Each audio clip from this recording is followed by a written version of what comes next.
couple of weeks ago I received a package from Sonoff. Yes, once again some products to do review. But this time we will not be looking at all 3 devices I received, instead we will be looking at just 2 of them. One is this SNZB-02WD device, and the next one is SNZB-02LD device.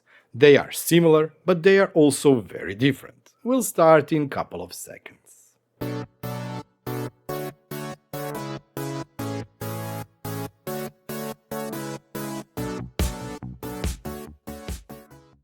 Let's start by talking about the device we will not be talking today, and this is the alternative of this S60 series device. The biggest difference between that device and this device here is the one that I received is a Zigbee version, and it was announced some time ago, a couple of weeks ago I think, but it's still not available through the shop. So we'll leave review of that device or testing of that device with Home Assistant when the time comes. But while we are waiting for the release of that device, we'll be talking about some other devices, and those are the temperature and humidity, or just temperature meters. So let's dive right into it.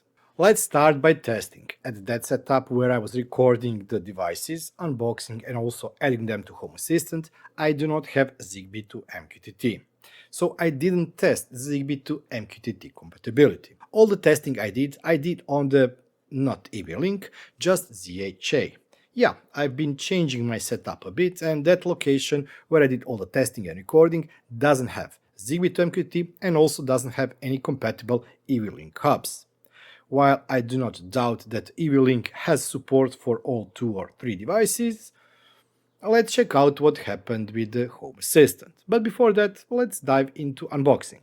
Both devices, SLZB-02WD, which is a temperature and humidity meter, and also SNZB-02LD, which is a temperature only meter, arrive in a very known orange packing.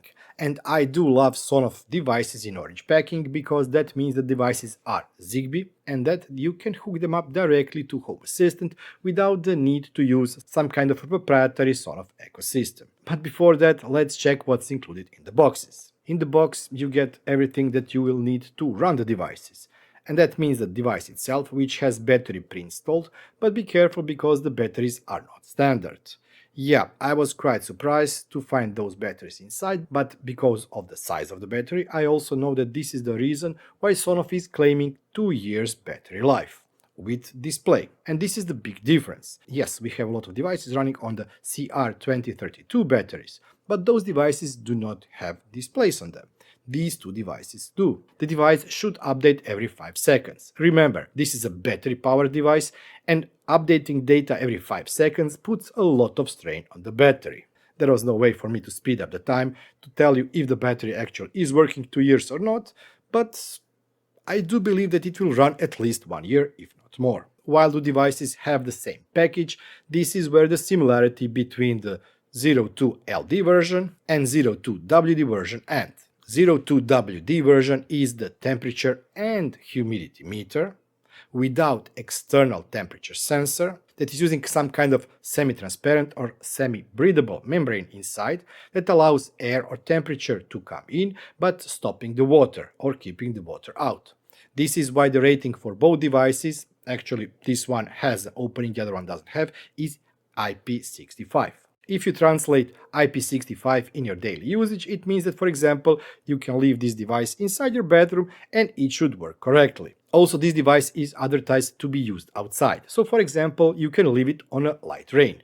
That doesn't mean that you can submerge the device, that you can hose it up with the water and expect it to work. It means that, for example, if you have it on your porch or balcony or in front of your front door, hanging somewhere around, and there is a splash or bit of water or rainfall on it, it should still work.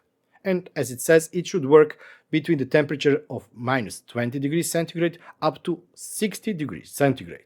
Again, for the 2 years on a single battery charge. On the other hand, the other device, the LD version of the device, has a probe for the temperature, which is awesome if you, for example, want to keep it up also inside your bathroom and measure the temperature of the water in your bathtub, jacuzzi, or wherever. But also you can stick it in your deep freeze to check and track the temperature inside your freezer. And that's exactly what I did. Same as the WD version, the LD version also updates data every 5 seconds, and the battery should also last around 2 years. This device only has a temperature reading. On the other hand, for example, for your bathroom, this may be enough, or also for your freezer or deep freezer. Now let's talk about hooking this up to Home Assistant. When you open the box and read the manual, it will say that you will need EV-Link app and also some kind of host that hosts EV-Link. That way you can use the Sonoff ecosystem to hook everything up and have everything inside Sonoff ecosystem. But no, I am stubborn and I don't have Sonoff ecosystem there, so I decided to jump straight into the ZHA. The pairing process was very easy. As soon as you pull out the tab that is keeping the battery unpowered in the device while shipping, it should power the device on and it should be in the pairing state. But for that you also need a coin or something large and not very sharp to unscrew the screw that is keeping this at IP65 rating. As soon as you remove the protection tab, it should start the pairing process.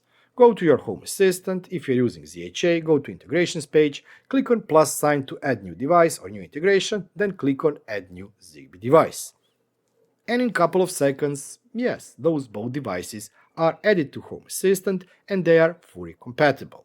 And you will end up with something like this. For the WD version, which has a temperature and also humidity, this is the data you can receive in Home Assistant, while the LD version without the humidity sensor will show you these values here. We have cellar temperature of 14 degrees with 61% of humidity. Firmware is up to date. We can press the button to identify, although this doesn't do actually anything on device. We have information about the battery, which is updated, but not every update. But I also enabled LQI and also RSSI. For the freezer, we can see the temperature of minus 23.4 degrees centigrade. It is up to date in terms of firmware. We can also press button to identify device, which doesn't do anything. We have better information, and also I enabled LQI and also RSSI. You can see here the power cycling of my fridge, and we can see here the temperature of the cellar and also humidity.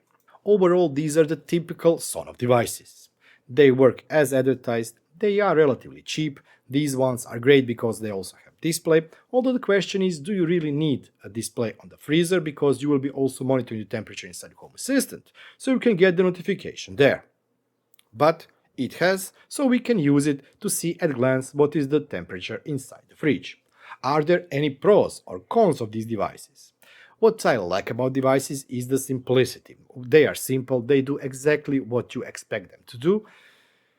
But on the other hand, I do prefer the older display for the temperature humidity meter more than this one here. I don't know why, I'm just biased about the previous device, maybe because the bezel on that device is smaller than these ones here, but also that device isn't IP65 rating, so you can only keep it on your table or somewhere around. It has to be indoors, it has to be protected from the sun, it has to be protected from the rain, it has to be protected from the dust. These two devices are more environment proof, that means that you can leave them in your workshop, you can take them outside in the garden when you're doing something, you can leave them on the rain, but you cannot flood them. And yes, you can use those devices as at-glance displays where you see the external temperature when you, for example, go out on your daily job, or you can, yes, hook them up inside Home Assistant and receive statistics there. But for me, this LD is more interesting than the standard one. Why? Because I can automate my freezer. What do I mean by that? Usually during the winter I still leave the freezer working. Yeah, I know it's oxymoron, but I want to keep stuff in the freezer frozen. What will happen to the goods inside the fridge if, for example, there is a power outage and I don't know about it? Maybe the power will return, everything will look okay, but for example the meat inside is spoiled. So that's why we can create automations. For example, like this one here. When freezer is above minus 14, we are looking at the numeric state of the sensor. If it's above minus 40, for 1 hour, we have a time constraint here. Then we do send notification to my Google Pixel 7 Pro. Freezer temperature is too high, current temperature is, and then we pull the value from the sensor. And that way we will be notified that the freezer is above minus 14 degrees for over 1 hour, and we see what is the current temperature. And based on that we can decide what to do. And this is why the LD version of the sensor, in my opinion, is more interesting than the standard sensor for temperature and humidity. Don't get me wrong, each of them has its own usage, but for me currently, this was exactly the device I was looking for. And the best thing is that yes, it doesn't require Wi-Fi and it doesn't require any special hardware that I don't already use in my home assistant, besides of course the Zigbee coordinator. Let's talk about pricing. The 02WD version, this is the temperature and humidity sensor, IP65 rated, 5-second update interval, 2-year lifespan of the battery, is $17.90. And that is the pre-order sale. Same is the price for the 02LD version of the Zigbee temperature-only sensor, once again IP65 rated, 5-second update interval, that you can use both indoors and outdoors, $17.90. Both of those devices are currently on pre-order. That means that devices will be available for shipping in the May. While I did mention at the beginning that I didn't try and test those devices with Zigbee to MQTT, I have no doubt that when devices do reach you, if you do order them, that you will have a full 100% compatible devices inside Home Assistant. And I'm not saying that out of top of my mind, I'm saying that because I've tested the third device that is still not officially released, and it is already fully compatible with the ZHA inside Home Assistant, and yes, it is also listed in the device database for the Zigbee to MQTT. So I don't have a doubt that even if you pre-order, you will have a full support no matter if you're using ZHA or Zigbee to MQTT. These are the simple devices, so this is also a simple video. I really do hope that you did find this video interesting, and if you did find this video interesting, don't forget to give it a thumbs up. It really means a lot to me, and it also helps with YouTube algorithms. This week I will also receive one additional video. We now had, I think, around 3 or 4 videos that were talking about devices I received for testing, so it's time to look at some more Hacks components. This video should be out Thursday or Friday this week. If you have any kind of a comment or a question, you can always post it down in the comment section below. And before I end up the video, as always, I want to say thanks to all those wonderful people that are supporting me and that have become YouTube channel members.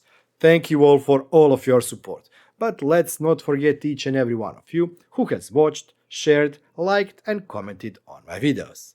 Thank you. If you too want to support the channel, you can do so by clicking the join button down below and become a YouTube channel member for only €2 or $2 per month. Or you can go to my merchandise store and get something there. Last but not least, as always, you can send me super thanks and I will be super thankful for that. I'll be seeing you next time. Until then, bye bye and have fun.